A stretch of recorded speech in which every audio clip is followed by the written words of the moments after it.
Hey guys, welcome back to programmer फिला। आज अपन डिस्कस करने वाले हैं daily LeetCode challenge problem number 1544, make the string great. Okay, so read out करते हैं कि प्रॉब्लम्स क्या कहता है। सो अपन को एक स्ट्रिंग दिया जाएगा जो कि लोअर और अपर केस इंग्लिश लेटर रहेगा। तो अपन को क्या फाइंड आउट करना है। A good string is a string which doesn't have two adjacent character S I and I plus one. Okay, जैसे कि अपन को एक एग्जांपल दिया गया। डायरेक्ट मैं एक एग्जांपल पे दिखाता हूँ कि इन्होंने कैसे एग्जांपल सेट किए। तो अपन को एक स्ट्रिंग दिया गया है यहाँ पे लीड कोड। तो अपन को एडजेसेंट फाइंड करना है, मतलब डुप्लीकेट कैरेक्टर फाइंड करना है जो कि लोअर और अपर केस का पेयर हो। अपन को लोअर केस कैरेक्टर को डिलीट नहीं करना, जहाँ पे भी अपर केस आ रहा है और उसके साथ में अगर कोई भी डुप्लीकेट कैरेक्टर है तो उसको अपन को रिमूव करना है उस स्ट्रिंग से और फाइनल स्ट्रिंग बना के रिटर्न करना है।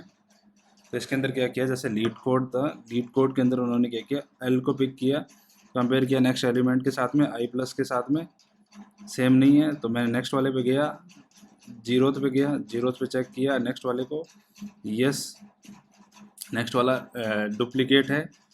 बट साथ साथ में अपन को चेक करना है कि वो लेटर, अगर ये फर्स्ट वाला लेटर लोअर केस में, सेकंड वाला लेटर अपर केस में होना चाहिए।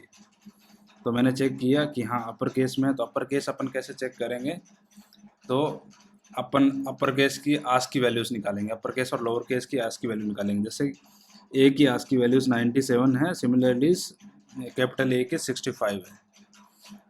अभी अपन को पता तो चल गया कि ये एक अपर है एक लोअर केस है। तो अपन को कैसे पता चलेगा, अगर इन दोनों का डिफरेंस निकालोगे तो ऑलवेज 32 आएगा, चाहे ए और कैपिटल ए का निकालोगे तब भी 32 आएगा। तो अपन क्या कर रहे हैं, इन दोनों की आस्क की वैल्यूज़ निकाली और उनको अगर सब्सट्रैक्ट करेंगे तो 32 अगर मिल रहा है अपन को values, that means like the value is repeating. Okay, जैसे अपन को 32 मिलेगा तो सिंपली अपन उस वाली स्ट्रिंग को मेन स्ट्रिंग से रिमूव कर देंगे, उस वाले कैरेक्टर्स को मेन स्ट्रिंग से रिमूव कर देंगे। सिमिलरली अगर अपन यहाँ पे देखेंगे तो अपन चेक करेंगे, ए को मैंने बी से कंपेयर किया, इन दोनों फर्स्ट एलिमेंट को, डुप्लीकेट नहीं है तो मैं नेक्स्ट वाले पे गया, बी और कैपिटल बी यहाँ पे डुप्लीकेट है तो मैंने इसको रिमूव किया। डुप्लीकेट अगर मैंने कंपेयर करके 32 अगर मेरा वैल्यूज़ आ रहा है तो वो डुप्लीकेट है, तो यहाँ पे डुप्लीकेट मिल रहा है। तो जैसे कि ओके, तो मैं जैसे कि इस वाले एलिमेंट को लेता हूँ, इस वाले कैरेक्टर को लेता हूँ, कैरेक्टर स्ट्रिंग को लेता हूँ, A B capital A C capital C. तो सबसे पहले मैंने क्या किया, मैंने इस वाले से स्टार्ट किया, आगे वाले नेक्स्ट वाले से कंपेयर किया, नहीं डुप्लीकेट नहीं है। फिर नेक्स्ट वाले को इस वाले से कंपेयर किया, यस इट्स अ डुप्लीकेट। तो मैंने क्या किया, इन दोनों स्ट्रिंग को, इन दोनों कैरेक्टर्स को रिमूव कर दिया मेन स्ट्रिंग से। तो अभी मेरा फाइनल क्या मिला, ए सी सी। तो वापस से मैंने स्टार्ट किया, इन दोनों को कंपेयर किया, यस इट्स डुप्लीकेट। एंड अगर मैं इनका डिफरेंस निकालूंगा, आस्क की वैल्यू डिफरेंस निकालूंगा 32 आएगा। तो मैंने अगेन उनको रिमूव कर दिया। फिर मेरे पास बचा सी और कैपिटल सी, अगेन मैंने चेक किया, हाँ ये डुप्लीकेट है, इनका डिफरेंस 32 आ रहा है, तो मैंने इनको भी रिमूव कर दिया। तो फाइनल आउटपुट मुझे क्या मिला, कि एम्प्टी स्ट्रिंग मिला, क्योंकि इसके बाद में कोई भी कैरेक्टर नहीं बचा है मेन स्ट्रिंग से। तो मैंने यहाँ पे एम्प्टी स्ट्रिंग रिटर्न कर दिया।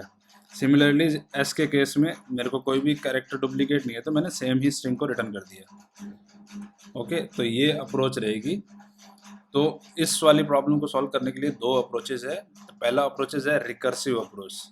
तो उस केस में क्या करेंगे, अपन उस वाली मेन स्ट्रिंग को सब स्ट्रिंग रिमूव करते जाएंगे। जैसे जहाँ पे भी अपन को 32 का डिफरेंस मिल रहा है, अपन जब उसका आस्क की वैल्यू निकालते हैं दोनों का, अगर वो 32 है तो सिंपली सब स्ट्रिंग को उसमें से रिमूव कर देंगे और फिर वापस से इटरेट करना स्टार्ट करेंगे।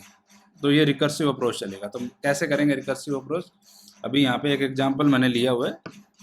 जैसे कि अगर अपन देखेंगे ए बी सी डी, तो इस वाले में फाइनल आउटपुट क्या आना चाहिए, अपन को डी मिलना चाहिए। तो मैंने क्या किया, उन्होंने मुझे वैल्यूज़ भेजा एस, तो मैंने चेक किया कि हाँ इसमें कोई डुप्लीकेट है क्या। तो फर्स्ट वाले से मैंने स्टार्ट किया ए से, यस ए डुप्लीकेट है, इनका डिफरेंस 32 आ रहा है, तो मैंने सिंपली उनको रिमूव करके नेक्स्ट वाले पे भेजा। तो यहाँ पे चेक करोगे बी सी डी आ रहा है, तो वापस से कंपेयर किया तो फर्स्ट वाले 2 कैरेक्टर डुप्लीकेट हैं, तो मैंने अगेन उनको रिमूव किया और मेरे को वैल्यूज़ मिला CCD। अगेन मैंने चेक किया दोनों का ASCII वैल्यूज़ का डिफरेंस 32 आ रहा है, मैंने CC को रिमूव कर दिया। फाइनल मेरे पास D बचा। D के बाद में कंपेयर करने के लिए अपने पास कोई भी वैल्यूज़ लेफ्ट नहीं है, तो सिंपली मैंने D को रिटर्न कर दिया और D अपना फाइनल आउटपुट आ गया यहाँ पे। पहला अप्रोच तो रिकर्सिव अप्रोच है। सेकंड अप्रोच अगर अपन करेंगे तो अपन इसको स्टैक से भी कर सकते हैं। सो स्टैक के केस में क्या होगा, जैसे कि अपना कोई भी एग्जांपल लेते हैं, यही वाला एग्जांपल लेते हैं, तो उस वाले केस में क्या होगा कि जैसे कि A B B C D, तो अपन एक स्टैक बनाएंगे। उस स्टैक के अंदर क्या करेंगे, फर्स्ट वाली वैल्यूज आई, वैल्यूज़ को मैंने ए को डाल दिया। नेक्स्ट वाली जैसे मैं वैल्यूज़ पिक करने जाऊंगा, मैं चेक करूंगा स्टैक के अंदर अगर कोई वैल्यूज़ है क्या। यस, एक वैल्यूज है, मैंने उसको निकाला, मतलब मैंने इसको पिक किया, पिक करके इस वाली कंपेयर किया। अगर इनका डिफरेंस 32 है तो सिंपली मैं क्या करूँगा, इस वाली वैल्यूज़ को पॉप आउट कर लूँगा और नेक्स्ट वाले पे जाऊँगा, अगेन इसको डालूंगा इधर, और जैसे नेक्स्ट वाला वैल्यूज आएगा मैं चेक करूँगा, लास्ट वाला स्टैक का वैल्यूज़ मैं चेक करता जाऊँगा, कंपेयर करता जाऊँगा। अगर मुझे कहीं पे भी डुप्लीकेट मिलता है तो मैं उसको स्टैक से पॉप आउट करता जाऊँगा। जो फाइनल मेरे पास जब बचेगा तो फाइनल मेरे पास D ही बचेगा और D को मैं रिटर्न कर दूँगा। ओके, ये 2 अप्रोचेस हैं इस प्रॉब्लम को सॉल्व करने के लिए। एक थर्ड अप्रोच रहता है कि 2 पॉइंटर से भी अपन इसको कर सकते हैं। ओके, अभी अपन प्रोग्राम में देखते हैं कि प्रोग्राम में अपन इसको कैसे सॉल्व करेंगे। ओके, जैसा कि मैंने बोला अपने पास 2 अप्रोचेज है, फर्स्ट रिकर्सिव अप्रोच एंड दूसरा स्टैक से अपन कर सकते हैं। तो पहले अपन रिकर्सिव अप्रोच से देखते हैं कि अपन रिकर्सिव अप्रोच से कैसे लिख सकते हैं।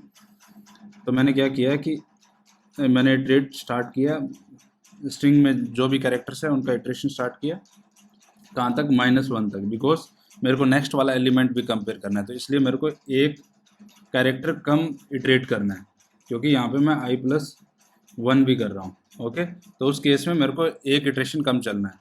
तो मैंने यहाँ पे क्या किया, मैंने पहले इसका कैरेक्टर आई वाले कैरेक्टर का ASCII वैल्यू निकाला, जो कि अपने आया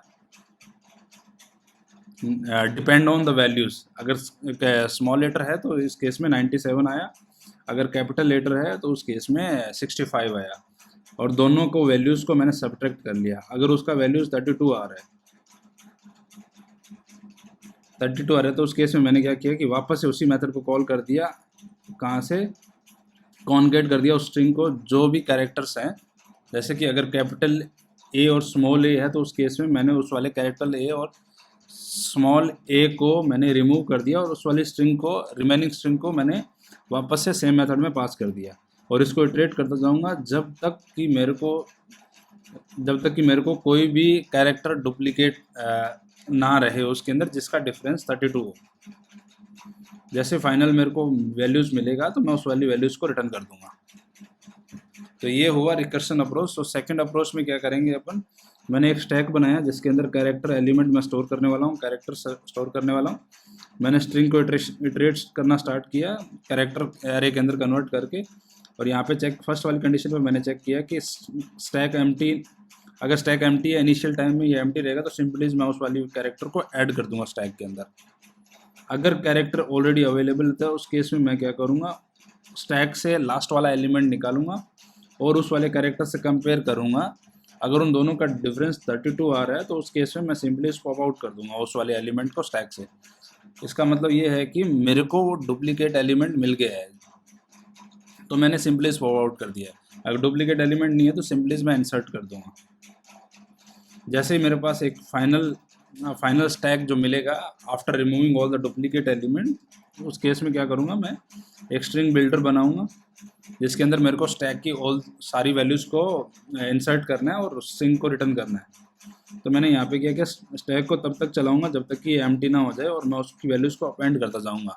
तो यहाँ पे मैं पॉप कर रहा हूँ तो स्टैक की वैल्यूज़ को रिमूव करके इसमें डाल रहा हूँ। तो फाइनल में स्टैक के अंदर क्या आता है, हमेशा रिवर्स ऑर्डर में स्टोर होता है, तो मेरे को रिवर्स ऑर्डर में ही इसको रिटर्न करना पड़ेगा, जो कि एक्चुअल ऑर्डर नहीं है। मेरे को रिवर्स करके उसको रिटर्न करूँगा तो मेरे को फाइनल आउटपुट मिल जाएगा। सो ये 2 अप्रोचेज हैं इसको सॉल्व करने के लिए। Okay guys, thanks for today, and if you have not subscribed my channel, please subscribe. like the video if you like it. Thank you. Bye bye. Stay tuned.